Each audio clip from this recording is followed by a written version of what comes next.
The young Swans stand tall as the Demons lose 2 in a row. The Bulldogs are bitten by the Cats and the Suns ease to victory against the Kangaroos right here at TIO Stadium. Hello and welcome to the round so far, brought to you by AAMI. I'm Riley Beveridge. I am live from Darwin, but I'm joined as always in the studio by Kane Corns. Kane, all of the action this evening came from the MCG though, where this was a heavyweight bout and the Swans got over the line against the Demons. Yeah, I think you described it well. It was a heavyweight bout. I think both sides were pretty respectable with the way they went about it. Just a cracking game of football, one of the games of the year. So these are the final 3 goals of the game that we're going to show you here. In fact, Sydney kicked the last 4 of the game after Max Gawn kicked the first in the last quarter. There's Logan McDonald. That was the third of his 3 goals. He was enormous, 16 touches. That free kick there to Goulden, not sure it was there, but look at the time on the clock, just over 5 minutes when he gets that free kick and just under 5 when he goes back and slots this to put Sydney 5 points up. What a player he is going to be in the future. They got a few of those who are quick and great ball users. I thought they were important tonight. And then this one to Papley. Now, this is there against Langdon. He does fall into the back.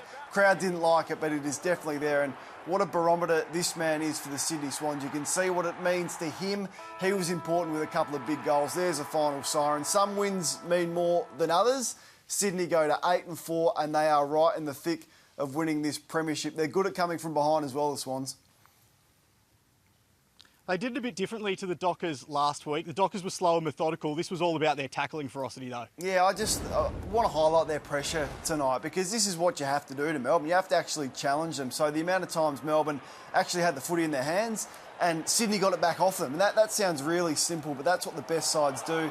That's what Richmond did for so long, and that's what Melbourne, in fact, do to their opposition. So how many times they got the ball and then Sydney have got it due to their pressure and their ability then to turn it into deep entries and hit the scoreboard off that. So the tackle count tonight in this game was 74 to 53 tackles in favour of Sydney. Now, you don't often see Sydney out-pressure the opposition. Just love this from Horne. Look at the way he sums this up. Get it into a one-on-one inside Melbourne's defensive 50. May's not there, so then you have a one-on-one there.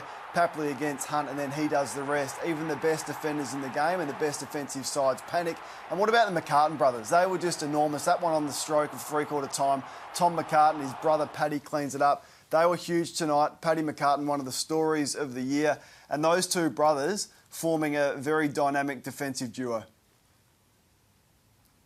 Another man who was a star tonight is our Saturday star, thanks to tailor-made. It's the Swans forward, Sam Reid. He led the way in the tackle department. He had 10 tackles, including 5 inside 50. Well, he had a career night, really, when you look at it. He had 16 disposals, 10 tackles. He kicked 3 goals. He went into the ruck, and he's able to do this. So, look, he's been around for a long time. We know that across the course of his career. He's done this at stages and had big individual games, but he's really been struck down by injury a lot. That kick from Rampy was a risk, and then he just goes up and out-bodies Gawn. He does it again in the ruck there. So his physicality tonight with those 10 tackles, and we're seeing him turn it over there. What a performance with Franklin out and some others out. He stood up on the biggest of stages, and him and Logan McDonald I'll speak about. To get 6 goals out of them combined, they were the 2 match winners in the front half of the Swans. Sam Reid will be taking home some golf balls and a hat thanks to tailor-made. Kane, where are the Dees at? 2 on the trot now. Are you starting to get a little bit worried about them? Well, the talk a fortnight ago was they're going to go undefeated. So, look, I'm not panicking with what Melbourne have at their disposal. Collingwood next week, Queen's birthday, turns into a massive game, as it always is, but you feel like there's a bit extra on it. They've only kicked 3 goals in their last 2 second halves. So their scoring is an issue, 56 and 61 points in the last fortnight. And their forwards are struggling. Like, they really relied on Gawn and Jackson. They got 4 goals out of the 2 ruckmen tonight, but Ben Brown, the other Brown was there as well. And then, of course, McDonald pulled out late. So their forward structure is a bit of an issue. Fritsch looked to be the most dangerous forward on the ground for them tonight. But, yeah, they've got issues. I'm not in any way panicking, but there's some areas of their game, including their scoring power, that will need to be identified. We'll come here to Darwin now, where Gold Coast thrashed North Melbourne. They set it up with this incredible second quarter, 49 points to nothing to the Suns. Yeah, almost one of the best second quarters in their club history. And this is how it was done at the stoppage there, swallowed a Rankin. So they now have elite talent and ball users and finishers in their side, and that was on display in the second half. They started slowly. Roses was enormous. Cholg's having a big year, and when you get that many inside 50s and you dominate time in forward half, you're going to get significant opportunities to score. So just their speed and their ability to finish in this second quarter on the back of massive stoppage numbers, huge contested ball numbers and high inside 50 count. Good to see Sam Day back into the side as well, but that's exactly what we're talking about. So look at that for his second quarter, an absolute domination, and the inside 50s are what stood out to me, 28-5. 7 goals to no score in the second highest scoring second quarter in Gold Coast Suns history. So it was a landmark performance up there for the Suns, and they continue on their way. They go 6-6 and in a really good position to push for the 8. There was a bit of a sour note, though, for the Suns late in the game. Lockie Weller, who had been such a standout in that second quarter performance going down, Stuart Dew spoke afterwards and said he fears it's a suspected ACL. Yeah, it's unfortunate.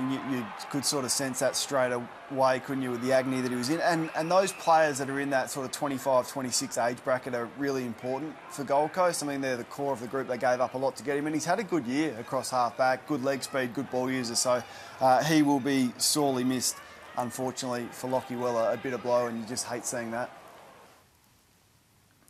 10 straight defeats now for the Kangaroos, but there was a bit of a high moment on a dark day for them. Have a look at this goal from Jason Horne-Francis. This is incredible from their number 1 pick. Just a glimpse is all you're after, isn't it? And this is what we're going to see a lot of as he grows into his body and he gets more confidence. So Goldie off to him, there's a little fumble, but then the contested ball win, dance around the opponent and finish.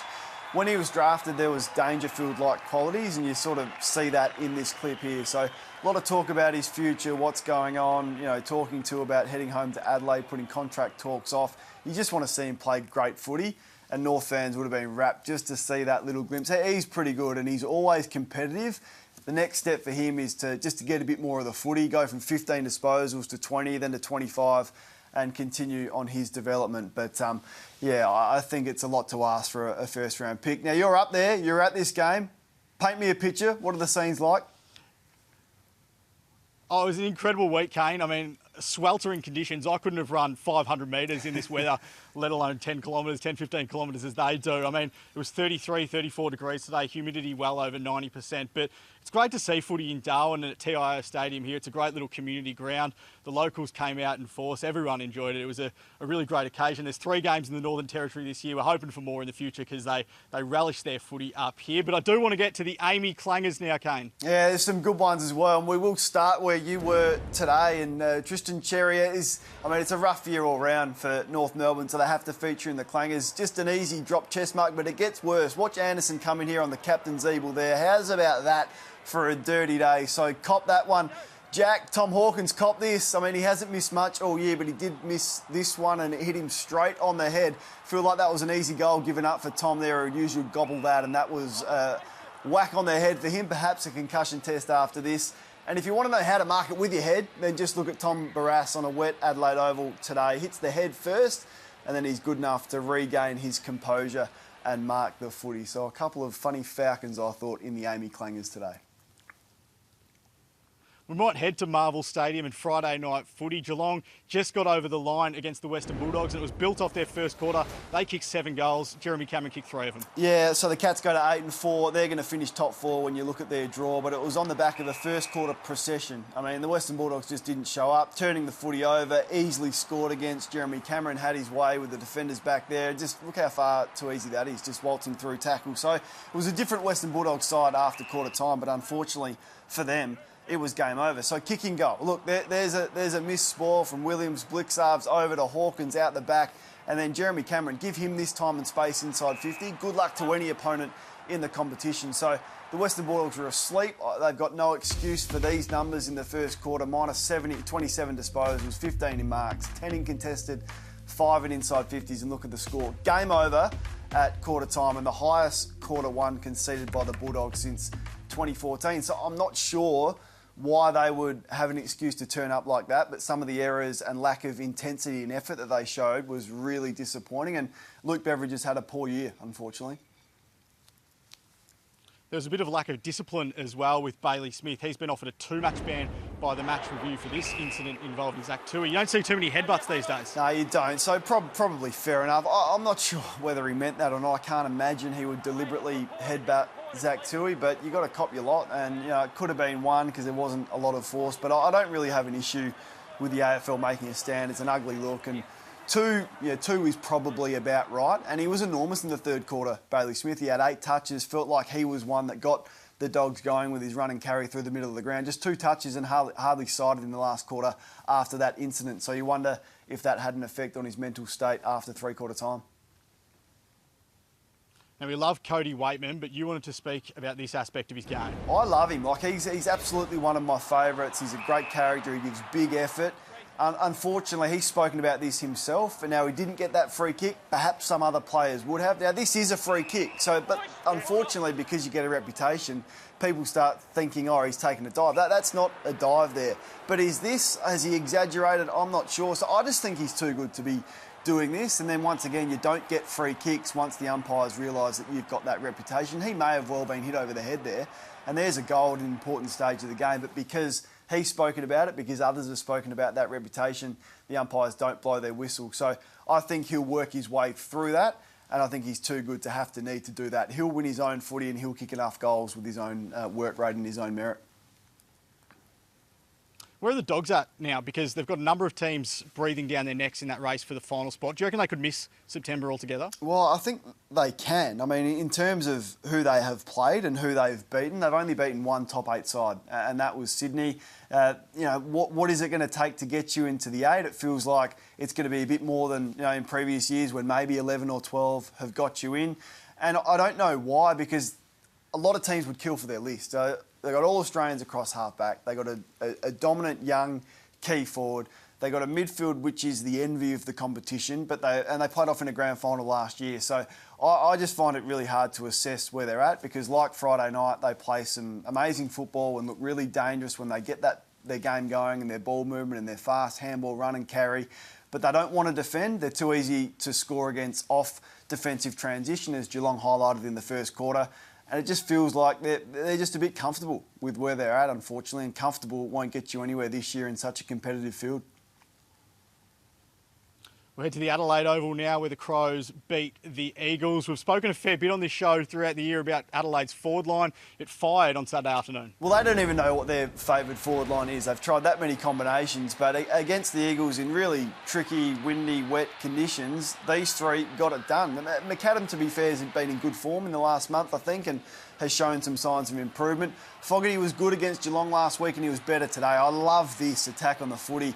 The zip and the power that he's got. I mean, we just haven't seen that intensity and the work rate from Darcy Fogarty over 5-6 years of his career. And to be able to go up and mark the footy like this in a contested situation and go back and finish, that's what Crows fans have wanted to see for a long time. And then watch McAdam run to the front of this pack off the Phil Thorpe miss. And he's good in the air and he's good at ground level. And then Taylor Walker was probably the best man on the ground here. He runs around from that one from Laird as the Eagles' defence switches off. So to get 9 goals out of those 3, that was probably the story out of the game. And Adelaide leave today feeling pretty good about the forward line setup that they may have for the back half of the year.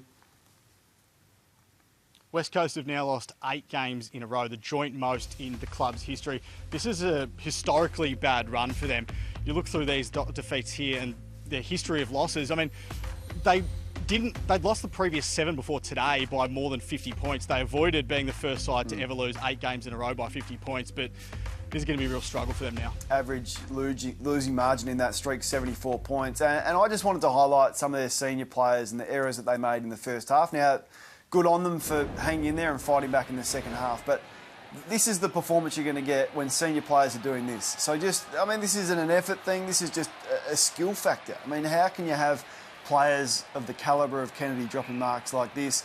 We're going to see Cripps kick a couple out on the full under not a lot of pressure there. Like, he's kicked much harder goals than that in his career, let alone not scored and missed by 10 metres. Darling, yeah, I feel sorry for him in that instance because I hate that rule, but he knows it. So there's a 50, there's a let-off when you've got the ball locked in your forward half early on in the game. There's Tim Kelly. Like, that's gone out on the full over the fence into the 3rd row of the Adelaide Oval under no pressure. How does that happen? We mentioned Cripps, so there's another one. What is that?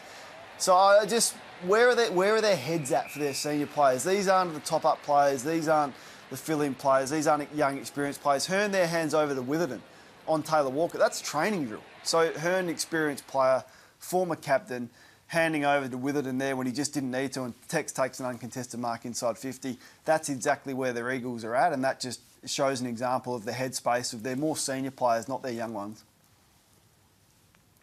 We'll head to the rest of the round now. It is, of course, the first bye week, but there's some huge games on Sunday, punctuated by Fremantle's clash against Brisbane. Yeah, what a game that will be. Fremantle, some big outs, and I'm looking forward to the Hawthorn-Collingwood game as well. I do like the way that both of those sides transition the ball out of their back line, so hopefully we get some half-decent weather at the MCG and those two teams can put on a show with a couple of new coaches. Get to have one more thing now, and the Dockers, they might have their captain, Nat Fyfe, back soon. He made his waffle debut today for the Peel Thunder. He was mobbed after the game. He had 24 touches on his return. Yeah, look at these scenes. I mean, this is how good it is. This is local footy at its best, where you can run on the ground after the game, get around five. I thought he handled it well, had a smile on his face. He'd be really relieved just to get through this, and signing some autographs on field and some footy cards. Can't wait to see him back, and can't wait to see the way that they'll use him. Is it midfield, is it forward? Probably a combination of both, and what he will add to the Dockers, the two-time Brownlow medalist in the second half of the year when the Dockers are in a really good position already. Thanks for your time tonight, Kane. It's been a great week up here in Darwin. Can't wait to get back to the brutally cold weather in Melbourne. We'll see you next week. Yeah, I must have missed my invite up there. Well, my phone's been on all week, but didn't get the call to head up there with you, so I guess I'll see you back here next week. See you then.